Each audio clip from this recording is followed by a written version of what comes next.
hoggaanka sare ee ururka wadaniga xoreynta Soomaali Galbeed ee ONLF oo u soo dagaalamay dhiigna u daadiyay gobonnimo u dirirka Soomaali Galbeed ayaa soo booqday xarunta wasaaradda warfaafinta Soomaaliya gaar ahaan warbaahinta qaranka oo ka mid ah tiirarka ugu waaweyn ee lagu difaaco qarannimada iyo madaxbannaanida dhuleed ee Jamhuuriyadda Soomaaliya. wasiirka warfaafinta Cusmaan Abubakar Dube iyo agaasimaha guud ee wasaaradda Cabdullaahi Maxamed Xayir ayaa saraakiisha ONLF ku soo dhaweeyay telefishinka iyo raadiyaha qaranka gaar ahaan istuudiyaasha iyo kaydka cajladaha oo ay dib uga milicsadeen heeso dhiirigelina oo loo qaadayay dhaqdhaqaaqyadii wadaniga ahayd ee xoreynta Soomaali Galbeed.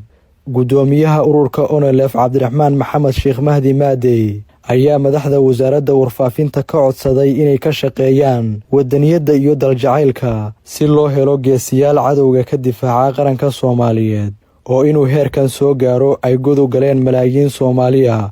wasiirka warfaafinta qaranka Cusmaan Abubakar Dube ayaa tilmaamay in hoggaanka ONLF aysan marti ku ahayn Muqdisho balse ay soo booqdeen caasimadooda dowladuna ay diyaar u tahay inay la shaqeyso si loo xoojiyo difaaca qaranka iyo wadajirka ummadda Soomaaliyeed. Maxamed Tarsan, warbaahinta qaranka, Muqdisho.